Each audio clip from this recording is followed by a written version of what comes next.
Clara, thank you so much for being here and for having a very important conversation, especially given that May is Mental Health Awareness Month. I thought we could start out by if you could give an introduction of your background and experience and the wonderful team that you lead at the Crisis Center of Tampa Bay. Well, first of all, thank you, Kristin, so much for the opportunity to be here today. And hi, everybody. My name is Clara Reynolds. I'm the president and CEO for the Crisis Center of Tampa Bay. We are an over 52-year-old organization whose mission is to ensure that no one in our community has to face crisis alone. And Kristin, when you and I have talked about that word crisis, it can make people really uncomfortable. We define crisis. It literally means somebody's having some sort of life problem and they just need help figuring out a solution. We want to partner with them. We want to help them get to whatever solution is going to work best for them or their family members, their friends, whatever that situation. So we really believe there's no crisis that's too big or too small that we can't assist with. And we've been doing that, utilizing a strategic kind of pillar opportunity to really help us figure out, are we actually meeting that mission? And so we really look at four things: connecting the gateway. Do people know that we're here? For so long, folks have never heard of the Crisis Center. So we work a lot to let the community know that we're here. Once the community comes to us, do they have an effortless experience? Can they get what they need, whatever that amount is, whatever that thing is, in a way that's easiest for them? So they only have to tell their story once. That can only happen if we have a normative culture which supports our staff. Make sure that our staff are well trained and they're healthy and they have all the tools and the support that they need so that they can be their very best every day. Because Kristin, you know this, nobody comes to us when they're having a good day. And finally, whether we all like it or not, you have to be financially sustainable. There has to be financial sustainability in order to make sure that the organization will be around today, but also in another 50 to 100 years. So those are the four pillars that we really utilize to make sure that we are doing the very best with the tools and the resources that we have to make that mission possible.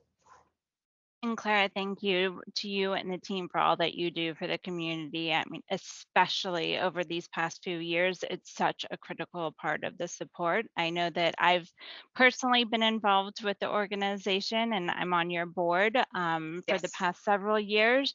But having grown up in Tampa, it is so important to get the word out there because, as you mentioned, crisis means something different for everybody. And having a number to call so that people can reach out in times of need is just vital, especially now. So thank you to you and your team for everything you do.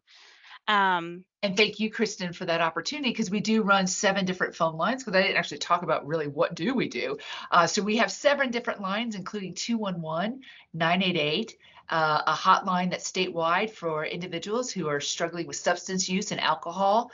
We have a phone line for veterans in crisis, first responders in crisis. We run the statewide rape crisis hotline, and we also have a line specific for individuals that need help and support when they have insurance, figuring out how to navigate it.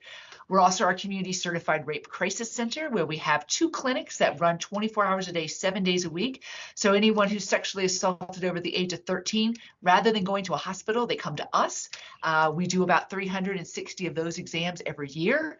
We provide trauma counseling. We also partner to provide medical transportation for individuals in a physical medical emergency, as well as in a mental health emergency, whether somebody is under what's known as the Baker Act, or they're a danger to themselves or others because of their mental health condition, or a Marchman Act. So in Florida, that just means your substance use is putting you in this situation where you're a danger to yourself or others. And then we also run a program at Tampa International Airport called Traveler's Aid, and we do care coordination and a whole bunch of other stuff.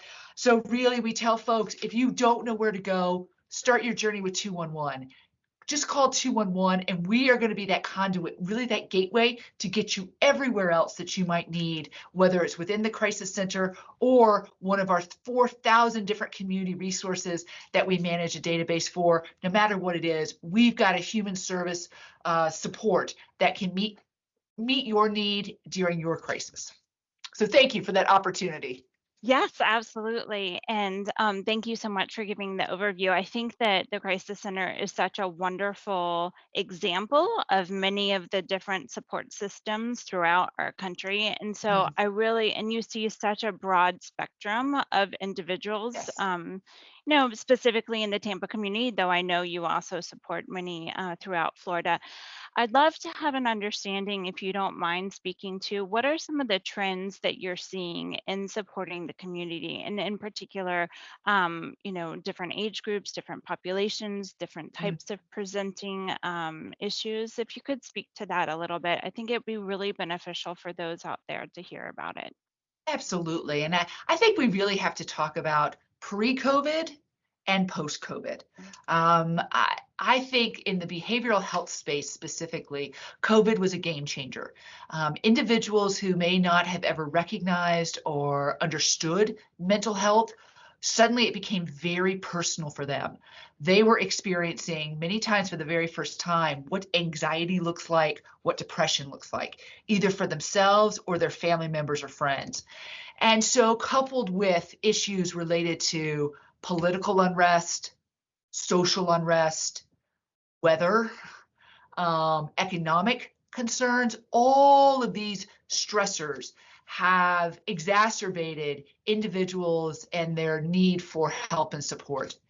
We've also seen when we talk about the different ages and how the different ages are experiencing what we, had heard the phrase, and we really believe the behavioral health tsunami post-COVID. What we're seeing in our younger population, these are the individuals that we think about 26 and 16 to 26, but even some younger ones. They are really embracing this mental health and the need to be able to not only talk about how they're feeling, but also to have those feelings supported, supported in their educational institutions, supported on their jobs, supported by their social networks. So that has been a real transition where folks went from we never talk about it to almost talking about it all the time, particularly again in that younger generation. And now we're starting to see that shift into other populations. First responders. I think we've recognized post-COVID that first responders are very much struggling and are willing to talk about that. Veterans have always struggled with that transition from military to civilian life and bringing their memories and things like that with them.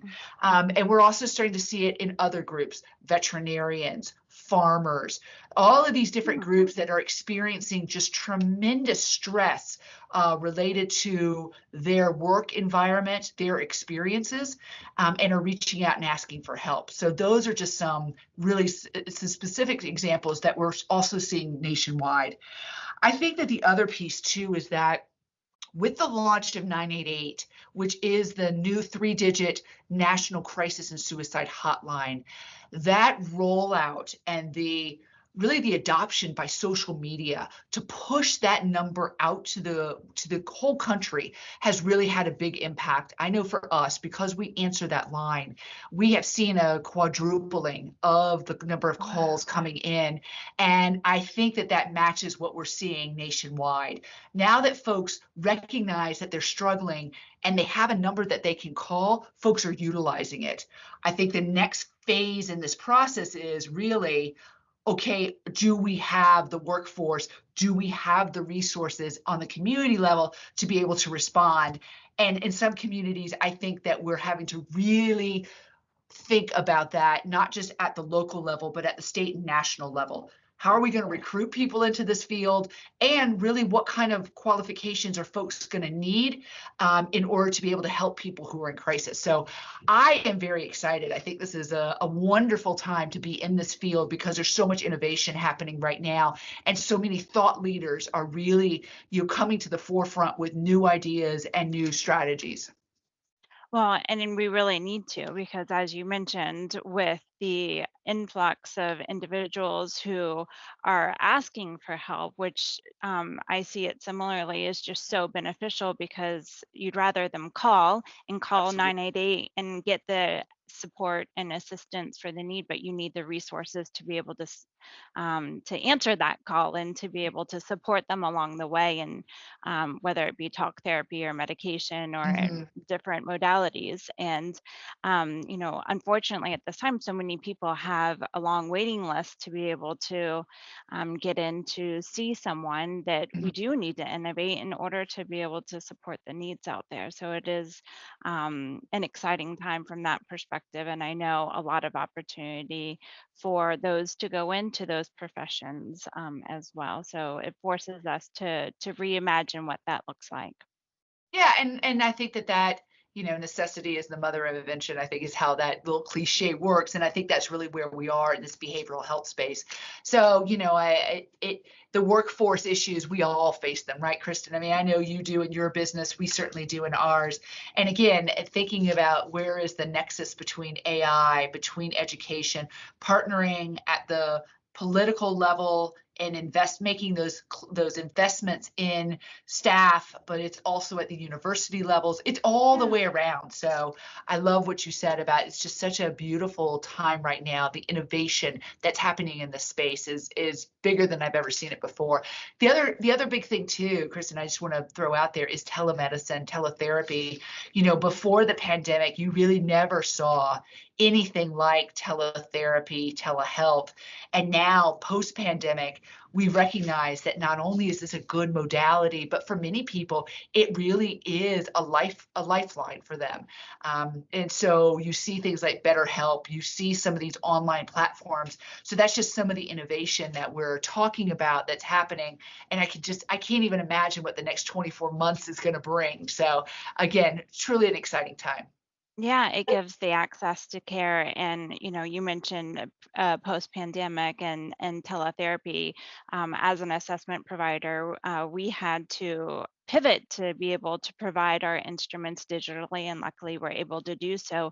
It really opens up the gates for people who may not normally have access to care, to be able to get in to see someone and get the support that they need. So it's been while we would not want to go through COVID again, there were some silver linings in all of it, in terms of forcing us to revisit how we work together. And we all need to work together because it is a societal issue, and we need to partner in order to be able to solve it, really. And you look at our partnership, because you provide us with the trauma symptom index and being able to utilize now QR codes.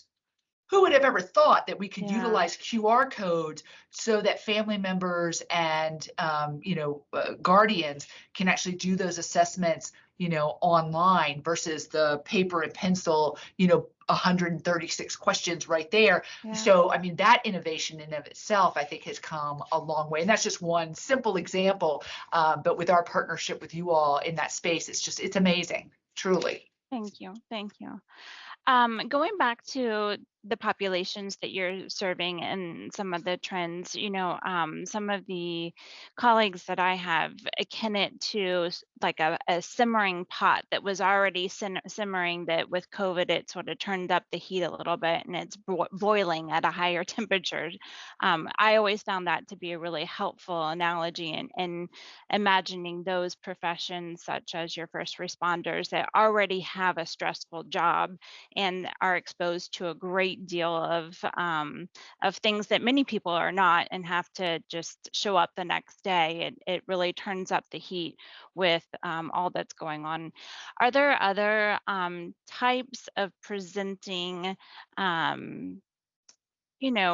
issues that weren't present before, or is this just the volume that's showing up, still similar issues?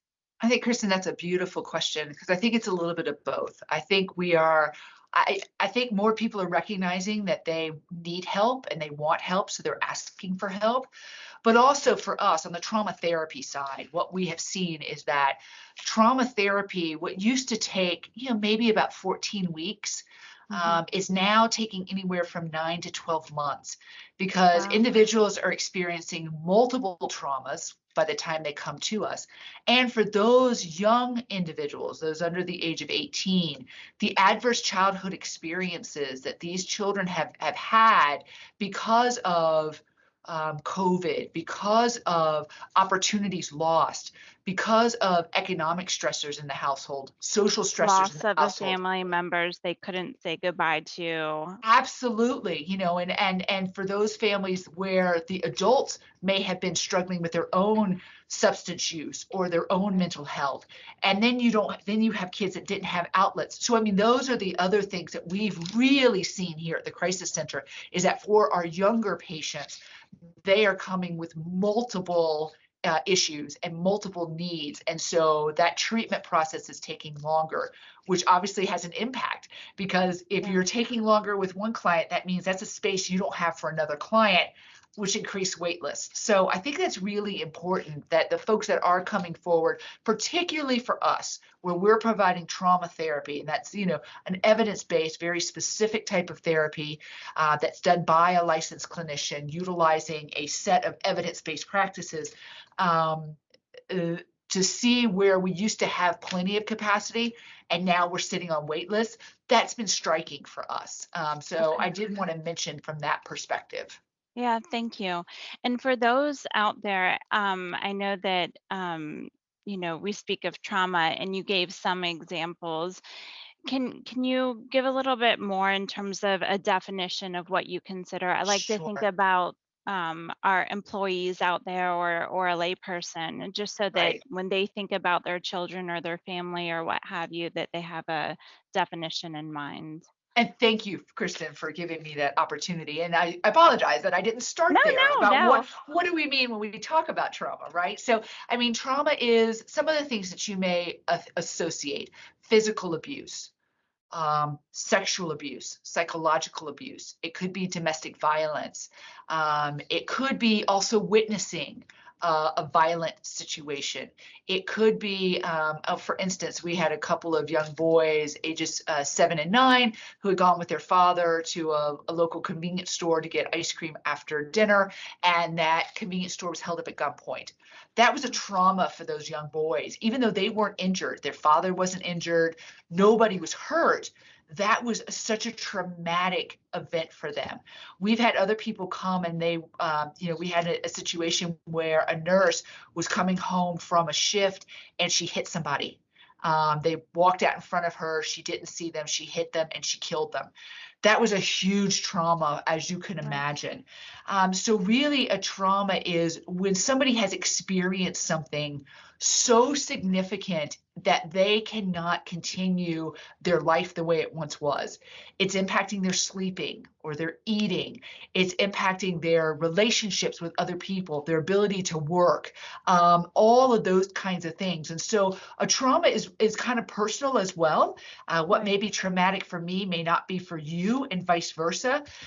So we really try to look at, how is this impacting you right now? How is this preventing you from actually living your life? And when that trauma is resulting in you changing patterns, or you're avoiding something, those kinds of things, or you've experienced something like a sexual assault, you thought you could just put it away, but a smell is triggering you.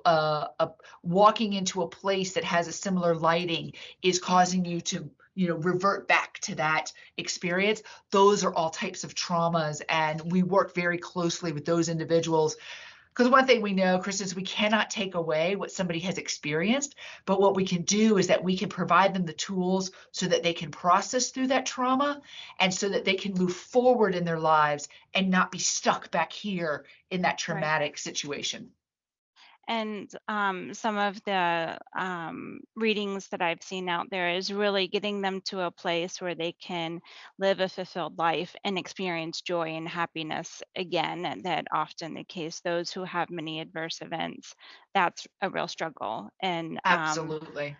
with some of our school psychologists and customers that we work with, especially in the school system, one of the conversations we've been having is, like you mentioned, trauma and one's reaction to trauma shows up very differently. So a child that's having behavior outbursts in class or is struggling to keep up in school, or falling asleep at his or her desk, to be really aware that that could be presenting as one thing, but really the Mm, root cause being laying in trauma and their reaction to those events. So thank you so much for absolutely. going through that. And you bring up such a beautiful point, Kristen, because I think for a long time we were thinking that any kid that was antsy, that term antsy, or wasn't able to focus or attend, that they were automatically, diagnosed with ADHD. ADHD and then Right. given medications. And I think one of the things that, again, in this innovation space that we're in, is recognizing that trauma really does manifest itself very differently. And Yeah. you can see somebody in that heightened state of arousal,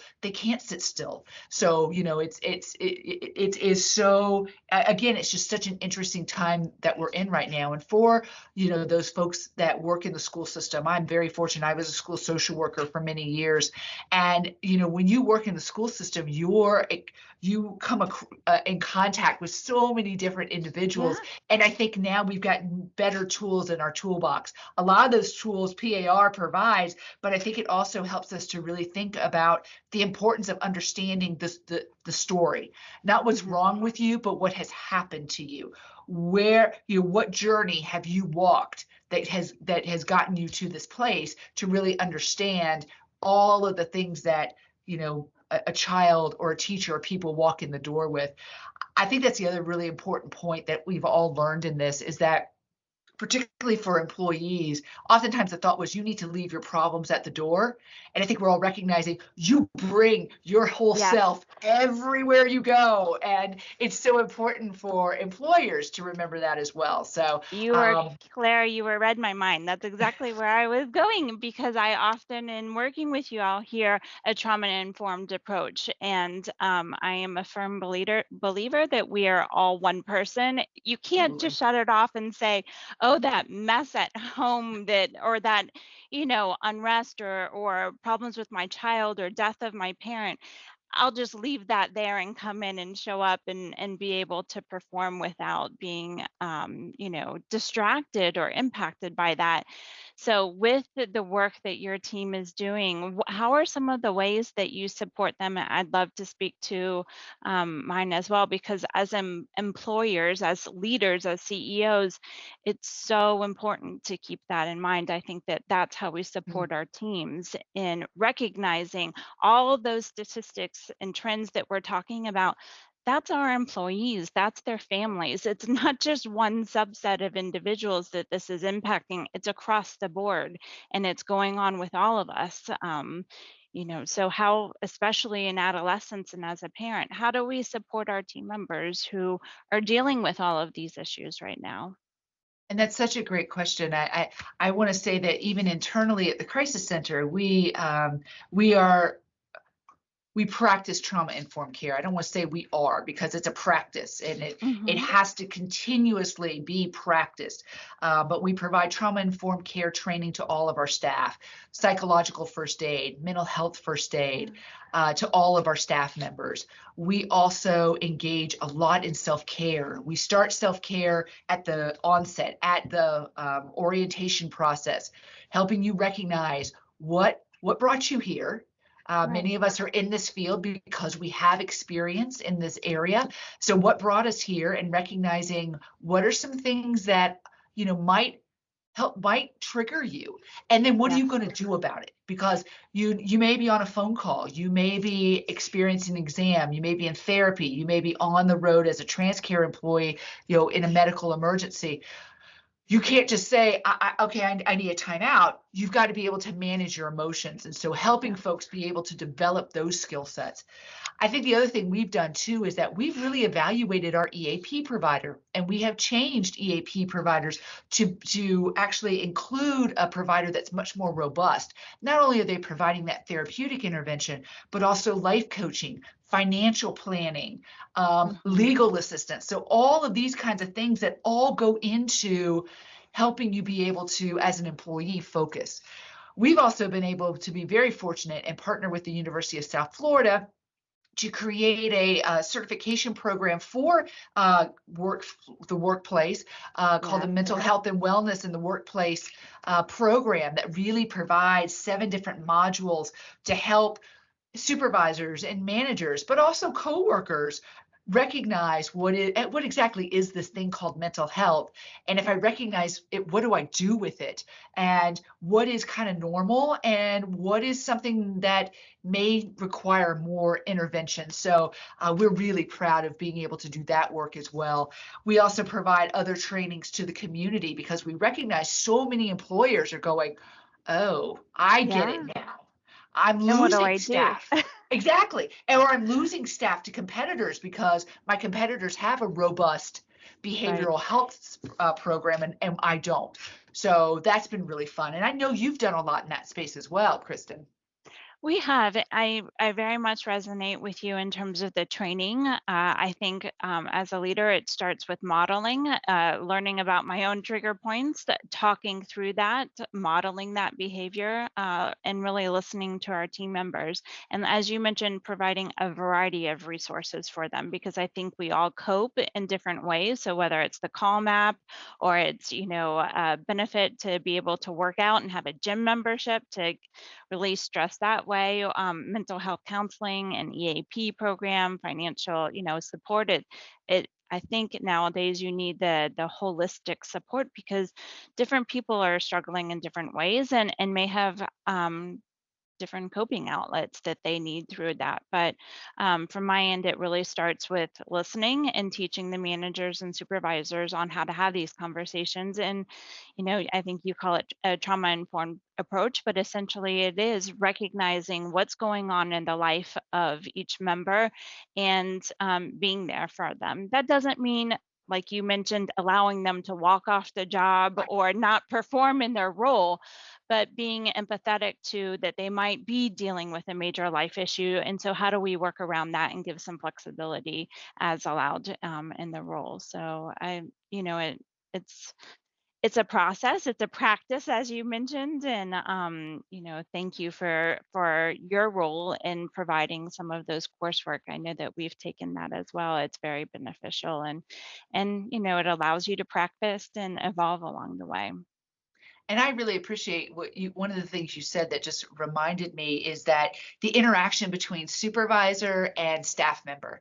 And, Mhm. supervision, I'm going to go again, pre-pandemic was very much related to task, performance, Yes. outcome.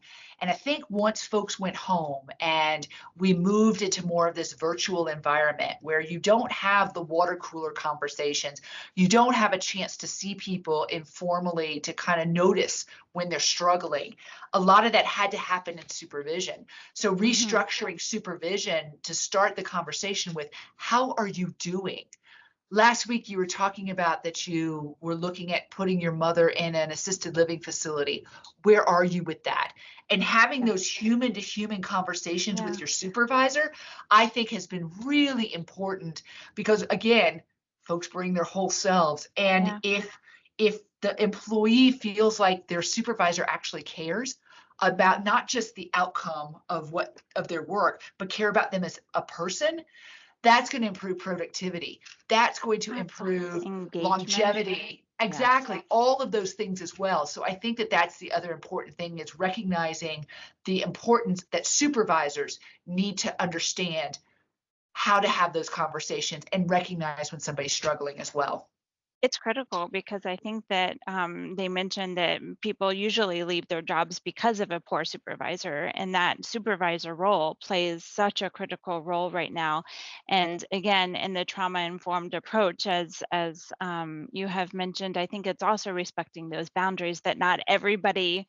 So, how are you doing? Allows them to present and reflect back to what to what sort of depth that someone is comfortable, but I think it is showing that you care, showing that you're there to support, and then allowing that conversation to occur naturally. So, such a critical part of supporting our team members. And then, of course, there's the topic of how do we take care of ourselves in the process as a CEO with all of this going on. So, um, Clara, I know that you're a big swimmer, but what Yeah. ways do you take care of yourself through all of this so that you can take care of your team? For me personally, that physical outlet is so important. Being able to swim or just move my body, I have found makes a big difference in how I Mhm. feel, in how I react, in how I can problem solve. So that is a priority for me, and I make sure to schedule it, some form of it in my day every day. I think it's Good for also you. really important to be able to, particularly in this remote environment that so many folks are in, where you feel like you've got to be on all the time, is really kind of putting some boundaries around that so that you can enjoy your family time. You can enjoy, being with friends. You can have an outlet outside of your work environment so that you get that true, I don't even want to use the word balance because I don't know that there's ever a work-life balance, but No, I know. I've heard it's read an article recently that said it's a portfolio investment, which really resonated to me instead Oh, I because it love that. allowed sort of that ebb and flow. Sometimes it's more on the family side and some more on the work side. And so it's finding that diverse portfolio that works for you. I'm gonna write that down because I Because I love don't think that it is a diverse balance. portfolio. No, I really do enjoy that phrase. I think that the other thing too, Kristen, that we've learned, again, I go back to everything post-COVID, is that self-care is not a luxury, which I think many of us believe that, oh, taking time for yourself isn't that cute. No, it is essential. It's essential to be able to take a breath, to be able to empty your bucket that gets filled every day with, you know, things that happen, stressors, deadlines, both what happen in, at home, but at work, and then just society. And so if we don't take the time to just be able to decompress, we're not going to be good to anybody. And particularly at the work we do here at the Crisis Center, recognizing how important it is to be able to take that break. You've got an issue with your air conditioning. Okay, I need to work from home today so I can deal with that. Absolutely, you're in a job that allows that. You need to be able to lean on a coworker. You need to be able to, on your break, go and color. Giving yourself permission to do all of those things, I think, are really Yes. important. And if we don't prioritize it for ourselves, no one else is going to do it for us. Right. And I think for you and me, in the roles that we're in, if we're going to preach it, we better show it. Because, that old say, actions speak louder than words. I really believe that if people see us doing it, I think they go, okay, it is all right to do it. I'm not Yeah. going to be criticized or belittled. So those are some of mine. How about yours? What do you like to do for self-care? I love walking, so I'm not a swimmer, but I am a walker. I have 2 dogs. I have 3 kids. I love spending time with them. They bring me just a lot of joy, a lot of perspective too. I find that nature really fills my bucket. So, as an introvert and being in meetings throughout the day, I love just a half an hour to sit and observe the birds or just listen to the sounds of nature and decompress a little bit. Just like you said, taking vacations is, as you mentioned, really important to model the fact that I'm taking a vacation and I will not be on email. I have the chance to detach and be able, to think about things in absence of work. I find myself that I come back really refreshed and actually with Mhm. some renewed energy and great ideas and also the flexibility so that if there's something going on in life, again, modeling that for the employees that it's important to attend to those Mhm. because life is a mixture of both and so those are some of the ways that I enjoy but with that also recognizing my own patterns. When am I starting to feel a little overwhelmed? Playing the long game in this role, not many last for years and years and years, and so that self-care piece is what, as a family business, is going to allow me to make it the long run, because we need to recognize within ourselves when a vacation or break is needed, because then we show up better. What are my triggers? What are the sort of self-discovery needs that I have, and what are my own needs? I think starting there is really important to then be able to provide that self-care, and it And I is think essential. And I think you brought up such a beautiful point of just recognizing in yourself, when you get to that place that you're just grumpy all the time, or you've got no patience for anybody, or the Mhm. smallest thing is causing you just to kind of, explode either internally or externally. Those are often signs that you just need to take a step back, and giving yourself permission to do that, particularly at the CEO level. I think it's important to give yourself permission to go, I need to take a step back. I just need a break. Yeah. Let me get myself together, I think goes so far. And again, being able to be in this role long term. This is a marathon. This is not a sprint. And I think for anybody out there who is in a career where you enjoy the work, but sometimes you kind of, you don't feel the love, before you get to that spot where you're so burnt out you can't really come back from it. It's really important to be able to take those breaks, and just refresh yourself. So I Yeah. appreciate you so much saying that, Kristen.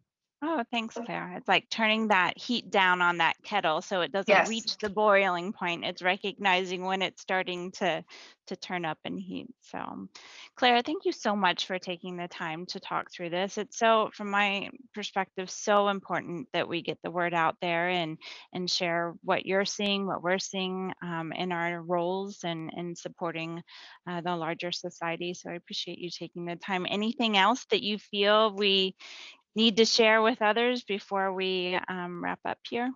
It's Mental Health Awareness Month, so this was a perfect opportunity. And Kristen, I was really humbled that you wanted to have this conversation with me. So truly, from my heart, thank you for this opportunity. And again, it's there is no crisis too big or too little. That if you need help, you really need to feel comfortable reaching out and asking for help. And sometimes that's within your family or your Yeah, congregation or your social group.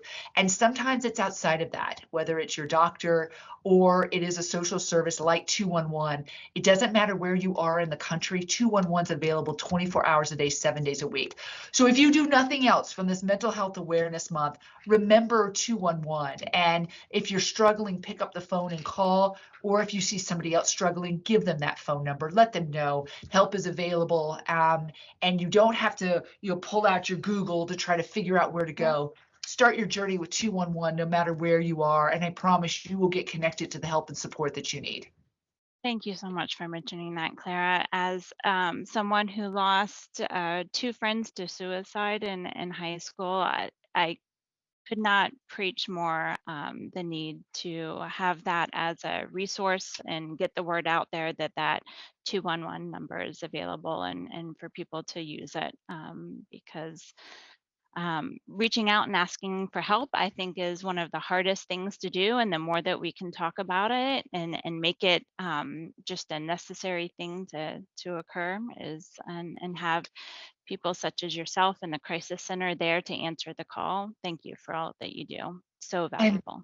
And thank you for taking your passion, your losses, which I'm so sorry that you lost, particularly to suicide at such a young age. But being able to take that tragedy and turning it into something positive like PAR and all the work that you do, all the philanthropy that you do, all the volunteering that you do, truly makes our community a better place. So thank you for all you do to support the work that we do and many other nonprofits in our community.